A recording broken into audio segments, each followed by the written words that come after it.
Hi, நான் தான் உங்கள் சிங்கம். நாம இன்னைக்கு என்ன பார்க்க போறோம் அப்படின்னா, நியூரல் நெட்வொர்க் அண்ட் கான்வல்யூஷனல் நியூரல் நெட்வொர்க்னா என்ன அப்படிங்கிறத பார்க்க போறோம். இந்த சீரீஸ்ல வந்து ஃபர்ஸ்ட் நம்ம வந்து டிஃப்ரெண்ட் காம்பனன்ட்ஸ் ஆஃப் நியூரல் நெட்வொர்க்கை பற்றி பார்க்கலாம். அதுக்கப்புறம் எதுக்கு கான்வல்யூஷனல் நெட்வொர்க் வந்து இமேஜ் கிளாசிஃபிகேஷனுக்கு பெட்டர் அப்படிங்கிறத பற்றி பார்க்கலாம். அப்புறம் இந்த டுட்டோரியலில் வந்து மெயினாக நம்ம வந்து சென்சார் ஃபார் கீராஸ் அப்படிங்கிற சாஃப்ட்வேர் தான் நம்ம யூஸ் பண்ண போகிறோம்.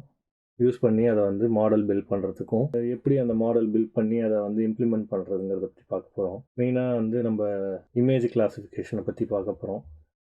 அதுக்கப்புறம் உங்களுக்கு இந்த மிஷின் லேர்னிங் அப்புறம் டீப் லேர்னிங்கை பற்றி புதுசாக நீங்கள் கற்றுக்கணும் ஆசைப்பட்டீங்கன்னா இது வந்து ஒரு good start. So I am really excited about this course and so yeah let's get started.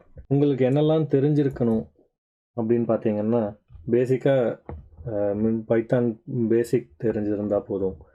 உங்களுக்கு பேசிக் பைத்தான் தெரியறதுக்கு என்னோடய previous Python for data science டுட்டோரியலில் பார்த்தீங்கன்னா உங்களுக்கு அதை பற்றி தெரிஞ்சுக்கலாம். அதனோட லிங்க் கொடுக்குறேங்க.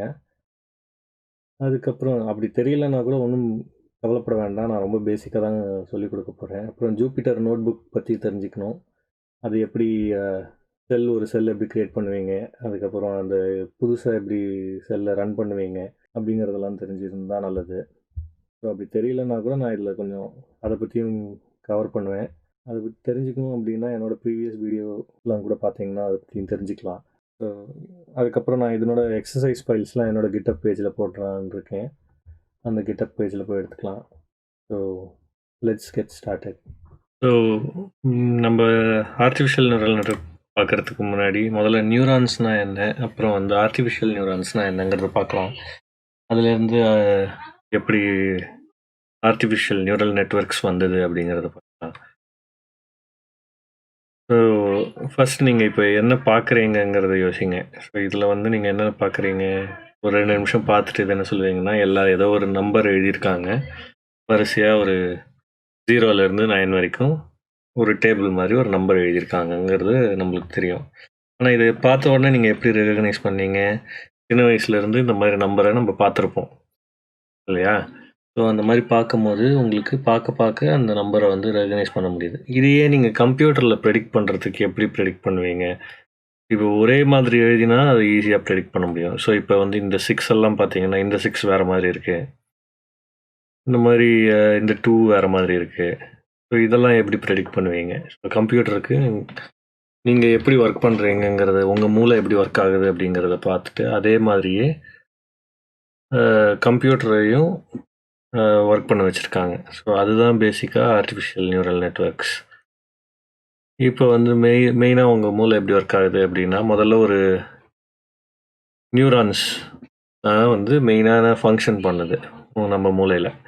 ஸோ இப்போ வந்து இந்த டென்ட்ரைட்ஸ்னு ஒன்று இருக்கு இல்லையா, இந்த டென்ட்ரைட்ஸுங்கிறதுல தான் இன்ஃபர்மேஷன் இருக்கும். ஸோ அந்த இன்ஃபர்மேஷன் வந்து இந்த ப்ராசஸிங் சென்டருக்கு போகும். இந்த ப்ராசஸிங் சென்டர் பேர் தான் சோமா. அதிலிருந்து ஒரு எலக்ட்ரிக் இம்பல்ஸ் கிரியேட் ஆகி ஆக்சான் வழியாக ட்ரான்ஸ்ஃபர் ஆகும். ஸோ இதே மாதிரி தான் அடுத்த டென்ட்ரைட்ஸ்க்கு போகும். அந்த டென்ட்ரைட்ஸ்லேருந்து செல் பாடிக்கு போகும். செல் பாடியிலேருந்து ஆக்சான், அப்புறம் திருப்பி கண்டினியூஸாக ஒரு நெட்வொர்க் மாதிரி ஒர்க் ஆகும். ஸோ இப்போ நம்ம ஆர்டிஃபிஷியல் நியூரானோட நம்ம நியூரானை வந்து கம்பேர் பண்ணலாம். So artificial neurons are created to compute weighted sum of inputs. So இப்போ வந்து weight 1 multiplied by x1 and weight 2 multiplied by x2. அதுக்கப்புறம் அப்படி எல்லா இன்புட் எக்ஸையும் ஒரு வெயிட்டோட மல்டிப்ளை பண்ணுவோம். இந்த வெயிட்டை தான் நம்ம வந்து ஆப்டிமைஸ் பண்ணுறோம் இதில். அதுக்கப்புறம் வி ஆட் அ பயாஸ். அதுக்கப்புறம் இந்த வெயிட்டட் சம்மை வந்து ஒரு ஆக்டிவேஷன் ஃபங்க்ஷனுக்குள்ளே அனுப்புகிறோம் to check whether the action is triggered or நாட்டுங்கிறத பார்க்குறதுக்கு. இப்போ ஒரு ஆக்ஷனுங்கிறது வந்து ஃபார் எக்ஸாம்பிள் நீங்கள் ஒரு மெயில் வந்து ஃப்ராடா இல்லை ஃப்ராட் இல்லையா அப்படிங்கிறத வந்து நீங்கள் ப்ரெடிக்ட் பண்ண போகிறீங்கன்னு வச்சுக்கோங்க. இந்த ஆக்டிவேஷன் ஃபங்க்ஷன் உள்ள செட் பண்ணும்போது அந்த மெயில் வந்து ஃப்ராடாக இருந்ததுன்னா உங்களுக்கு ஒரு ஆக்ஷன் ட்ரிகர் ஆகும். மெயில் ஃப்ராட் இல்லை அப்படின்னா ஒரு ஆக்ஷன் ட்ரிகர் ஆகும். அது இப்போது இது வந்து பைனரி கிளாஸிஃபிகேஷன் மாதிரின்னு வச்சுக்கலாம். பைனரினா 0 இருந்ததுன்னா மெயில் வந்து ஃப்ராட் இல்லைன்னு அர்த்தம், 1 இருந்ததுன்னா ஃப்ராடுன்னு அர்த்தம். ஸோ இந்த மாதிரி ஒரு ஆக்டிவேஷன் ஃபங்க்ஷனை தான் இதில் ட்ரிகர் பண்ணுறோம். ஸோ இப்போ வந்து இதுலேயும் நியூரான்ஸ்லேயும் கம்பேர் பண்ணிங்கன்னா இன்புட்டுங்கிறது வந்து டென்ட்ரைட்ஸ் மாதிரி உங்கள் ஆக்டிவேஷன் ஃபங்க்ஷன் வந்து சோமா இந்த ப்ராசஸிங் யூனிட் மாதிரி. அதுக்கப்புறம் அதிலிருந்து அவுட்புட் வந்து இந்த ஆக்சான் வழியாக வருதுங்கிற மாதிரி. ஸோ இப்போ இதையே நீங்கள் வந்து மல்டிபிள் கிளாஸஸும் பண்ணலாம், உங்களோட ரிக்ரெஷன் அனாலிசிஸும் பண்ணலாம். ஸோ இன்றைக்கி வந்து நம்ம